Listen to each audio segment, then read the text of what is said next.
Olá, professor Felipe, boa noite, bom dia, boa tarde. Não sei de que horário o senhor está assistindo essa apresentação. Bom, meu nome é Bruno de Freitas Lima e essa é a minha apresentação sobre a atividade sobre a aplicação prática do CLP que o senhor solicitou sobre a segunda VA. Bom, o trabalho ele tem as seguintes condições: implementar um sistema pneumático utilizando o CLP. A apresentação deve conter a implementação e explicação do problema da implementação de uma sequência B+, A+, A-, C+, C- e B-. Ainda devem ser adicionadas as opções de ciclo único, ciclo contínuo e botão de emergência. Essa apresentação ela deve ser gravada e disponibilizada em um link do YouTube.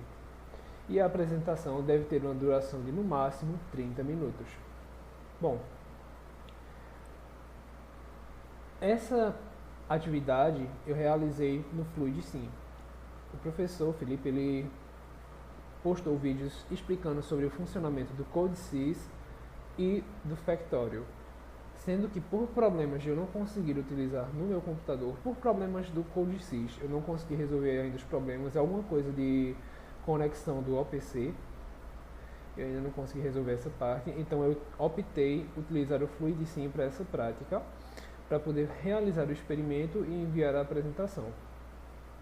Bom, essa imagem aqui é uma breve apresentação do projeto, certo? E agora nós devemos ir à apresentação dos circuitos e simulação. Bom, aqui a gente consegue ter uma imagem superior, né, do circuito. Então vou demonstrar aqui primeiramente o circuito pneumático, onde a gente tem os cilindros A, B e C. Certo? Esses cilindros estão conectados às válvulas de 5 para 2 vias, certo? Com apenas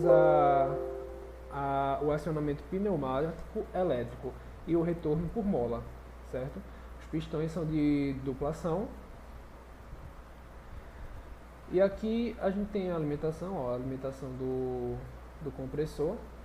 E aqui a gente tem o nosso circuito do CLP. Certo? Então aqui, ó, eu vou ter nos cilindros, cada cilindro tem dois sensores, um sensor estacionário e um sensor para quando o cilindro já tiver sido acionado. Então, ó, S0, S1, S2, S3, S4, S5. Todos esses sensores estão conectados ao CLP. Se a gente observar aqui, ó, a gente tem alguns sensores. S0, S2 e S4, S1, S3 e S5. Certo? Então observe, olha, eu padronizei S0, S2 e S4, que são os pontos de repouso dos cilindros, certo? Um próximo ao outro. E S1, S3 e S5, que são os pontos de alcance máximo do cilindro, certo? Então aqui, no nosso circuito, a gente tem o botão de emergência, E1, os sensores e dois botões de acionamento. O primeiro botão de acionamento é o botão A1, que é o de ciclo único, certo? Ele é um botão que retorna, é um botão de mola. E o botão A2 é o de ciclo contínuo, é um botão que fica preso, certo?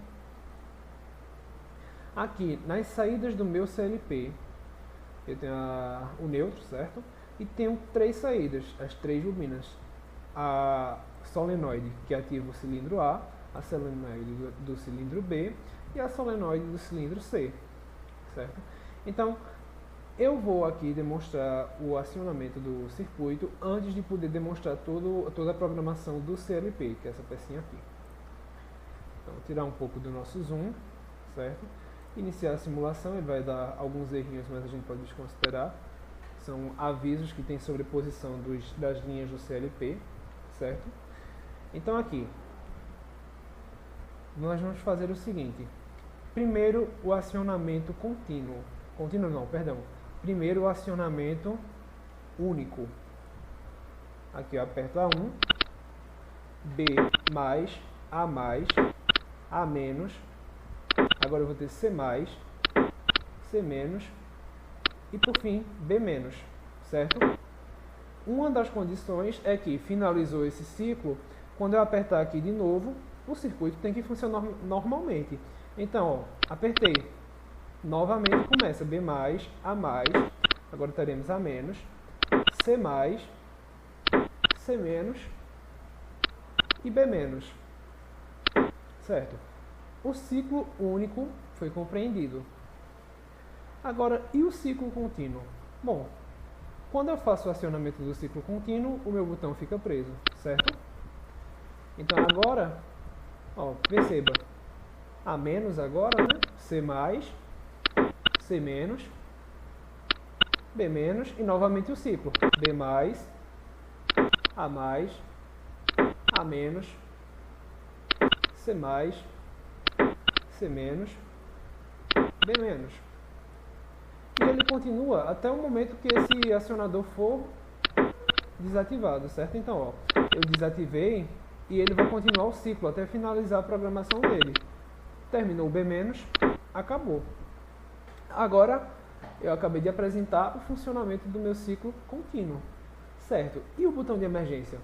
Bom, o botão de emergência ele foi conectado à alimentação de todos os sensores e acionadores. A fonte de alimentação do CLP tem que ser independente, porque se, por exemplo, você colocasse esse botão de emergência aqui, quando você pressionasse o botão de emergência, você ia desligar o seu CLP. Então, todos os dados salvos sobre o estado do seu circuito, o funcionamento dele, seriam perdidos. Então, olha, vamos dizer que eu tenho aqui o meu ciclo contínuo, certo? B+, A+, A-, C+, e C-. Bom, eu estou tendo esse percurso aqui contínuo, mas aconteceu uma emergência. Então, aconteceu uma emergência na empresa. Eu desativo o circuito a partir do sistema de emergência e perceba que, olha, no momento que eu desativei, o cilindro B+, ele estava ativo e ele ficou pressionado. Por que essa importância? Bom, imagine que aqui seja um operador que esteja em uma situação de risco e eu desativo esse sistema. Bom, ao desativar o sistema está do mesmo estado do momento em que eu desativei. Porque imagine que esse operador, essa emergência, qualquer que seja essa emergência, esteja ali e os cilindros retornam ou continuam, eu vou ter um acidente, entendeu? Então aqui, ó, eu teria um acidente, mas não tenho por quê? Porque eu consegui parar todo o meu circuito. Aí você me pergunta, o que é que vai acontecer quando eu desligar esse botão de emergência? Bom, quando você desliga o botão de emergência, o circuito continua de onde a programação estava, certo? E aqui a gente tem o ciclo contínuo, como já estava apresentado. Por fim, C- e B-. Vou desativar agora. Pronto. Essa foi a apresentação do funcionamento do botão de emergência. Se eu fizesse aqui para o ciclo único, também funcionaria do mesmo jeito. Ele iria parar exatamente de onde eu apertei o botão de emergência. Ó, eu abri o botão de emergência quando o A+ foi acionado. Então, quando eu desativar o botão de emergência, ó, A-, C+, C-, e por fim, B-. Então, o funcionamento do circuito eletropneumático controlado pelo CLP está bem descrito aqui, certo? Agora, como é que esse circuito está sendo acionado? Bom, como está sendo controlado, na verdade? Quando eu venho para o meu CLP, eu tenho um bloco lógico, né, em FBD. Aqui, ó, eu vou colocar essas duas, uma do lado da outra.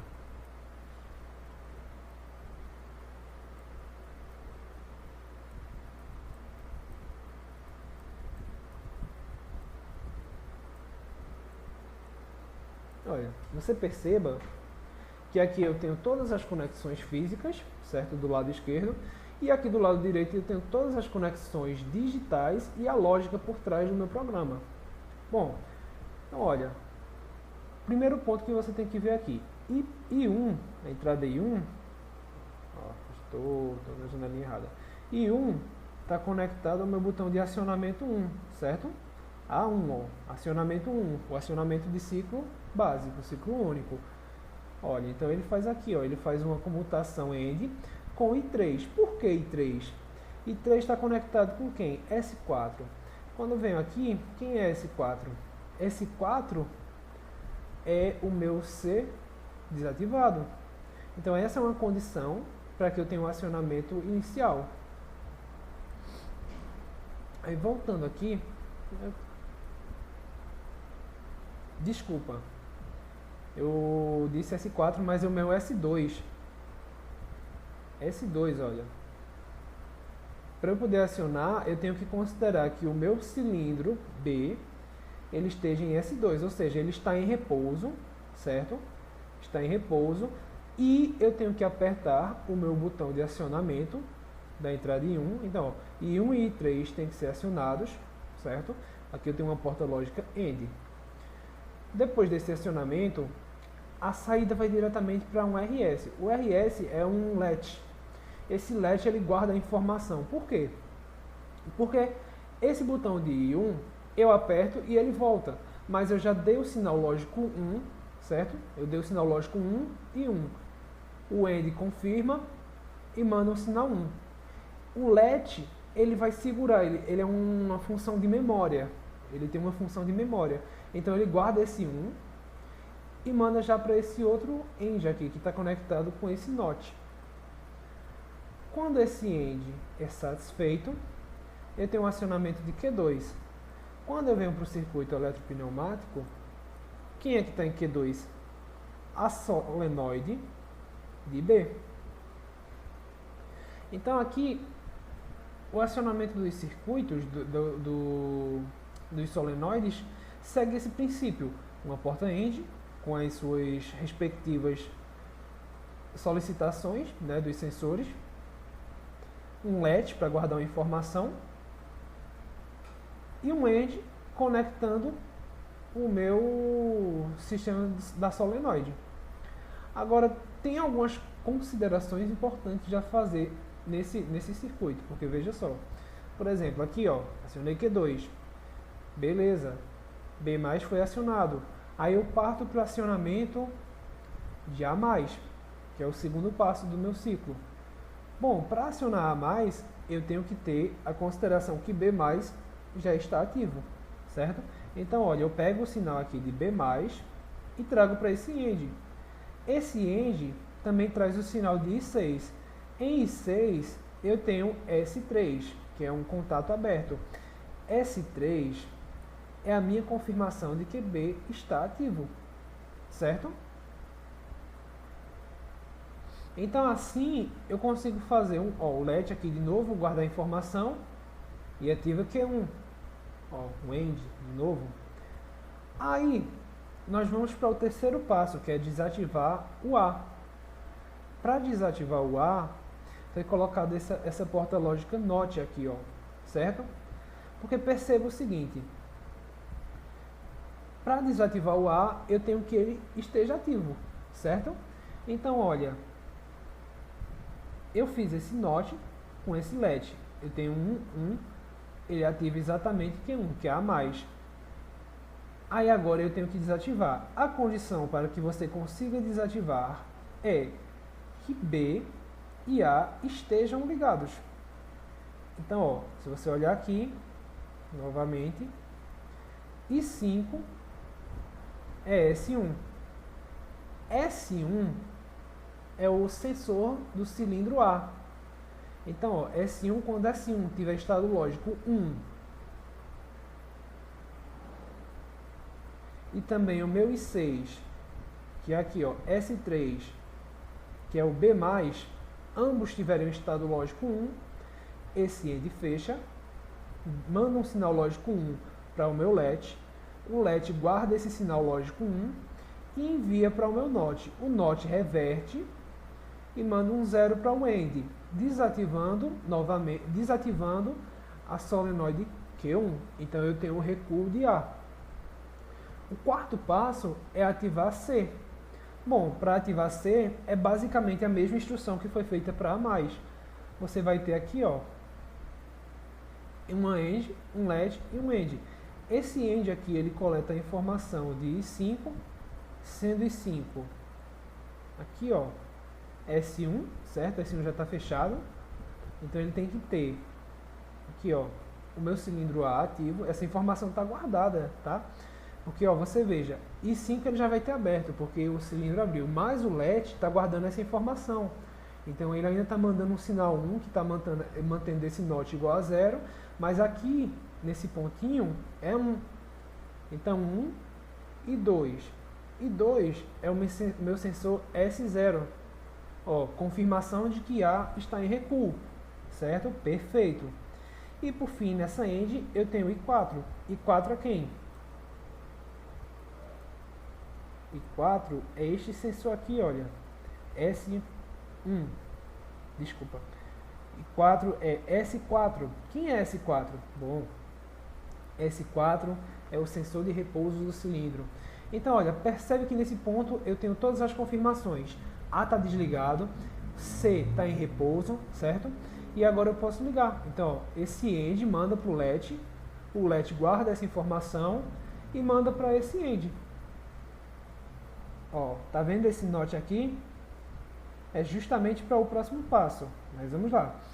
Manda a informação para o end. Esse end está conectado com um NOT que já está com estado lógico alto. Então, ó, end de 1 em 1, Q3 é acionado, certo? Então eu tenho acionamento de C+. Para desacionar C, é o mesmo caso de A. Eu uso essa porta lógica e aqui para trás eu uso a porta lógica NOT e aqui para trás eu tenho as portas lógicas com LET usando os requisitos anteriores. Quando eu coleto a informação de que o meu C está na frente, o A já está desativado, eu tenho as condições necessárias, ele inverte esse NOT e o C é desligado. E por fim, eu tenho que fechar o ciclo fazendo o desacionamento de B. Mas como eu posso fazer o desacionamento de B? Bom, eu pego essa informação aqui de quando o meu C já foi desacionado, certo? Ó, eu trago I4 e esse LET aqui, ó, o LET de acionamento I4. I4 é a porta lógica S4, ou seja, já voltou. C já voltou para a posição de S4. Então eu tenho 1 e 1, certo? Esse meu end manda um sinal positivo 1. Para onde ele manda? Para aqui, ó, para esse NOT aqui em cima. Esse NOT estava anteriormente em estado ativo, conectado ao end de acionamento da bobina de B.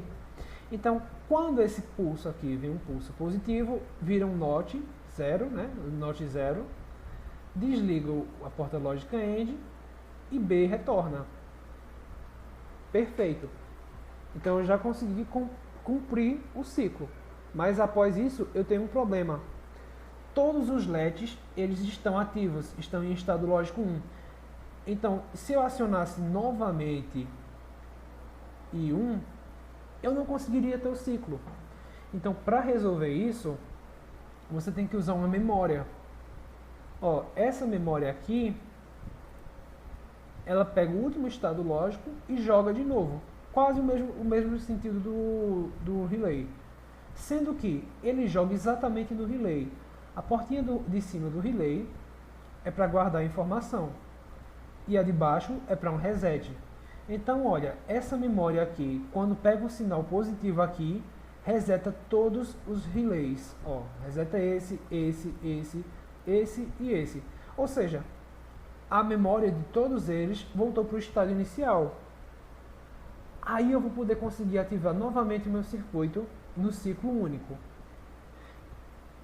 O ciclo único, onde é que ele está compreendido? Bom, o ciclo único ele está compreendido no botão A1, certo? Então você perceba aqui, ó, A1 está conectado em I1. Ó, I1 vem para essa porta aqui. E o meu ciclo contínuo? Bom, o ciclo contínuo é A2. A2 está conectado em I8, certo? Então, ó, A2 eu tirei aqui, ó, I8. Então ele vem para cá e se conecta a uma porta lógica OU, juntamente com I1. E dessa porta lógica se conecta a AND e por fim aciona o circuito. Então, tanto faz I8 ou I1 está acionado. Então, qual a diferença? Por que um fica contínuo e o outro não? Perceba que I1 é um botão de pulso. Você aperta e ele volta. Então, ele só manda um pulso uma vez. A partir do momento que você liga, você manda o sinal para a porta end e o relay ele guarda a informação. Então, a partir do momento que o relay guardou a informação, esse daqui não precisava estar acionado e um não precisava estar acionado, porque o meu relay já guardou a informação. Mesmo que essa porta lógica end aqui morra, o meu relay já está guardando a informação, então ele vai continuar o circuito normalmente. Sendo que quando eu uso I8, que é um botão preso, um botão de não retorno, eu continuo mandando esse pulso aqui. Então, a partir do momento que a memória manda um reset para o relay, que é logo após o retorno de B, resetou a memória, está zero, está no estado inicial. E aqui eu tenho uma porta lógica em 1. Então eu vou começar tudo de novo. Então essa é a grande jogada. Então veja só, apresentei já o circuito pneumático, certo? E toda a sua programação. Então aqui, ó, voltando para os requisitos, temos que implementar a sequência B+, A+, A-, C+, C- e B-. Ciclo único, ciclo contínuo e botão de emergência. Dessa forma, acredito que o trabalho está finalizado, certo? A gente tem um funcionamento perfeito aqui do circuito. Essas mensagens aqui são considerações do FluiSym, porque ele considera que algumas linhas assim, podem ocasionar algum erro, certo? Alguma linha sobreposta, mas são somente avisos. Então aqui, somente mais uma vez, nós vamos ter aqui o acionamento do ciclo básico, ciclo único. Ó, perceba aqui o funcionamento total, certo? C+, C- e B-. Deixa eu tentar fazer uma coisa aqui. Deixa eu ver se eu consigo. Então, ó. Agora no ciclo contínuo. Então, ó, a gente vê aqui todos os acionamentos que vão ocorrendo, que deveriam ocorrer aqui dentro da programação do CLP. As comutações. Aí, ó, B+, aqui eu tenho A+, A-. Agora eu vou ter C+, C- e B-. Como eu estou no ciclo contínuo, ele vai ficar se repetindo. Botão de emergência, paralisei meu sistema. Ó, pelo que eu estou vendo aqui, ó, eu tenho B+, e A+. Então, ó, quando eu subo aqui, B+, e A+. C está em repouso. Desta forma, encerro minha apresentação. Obrigado pela paciência e pelo tempo, professor.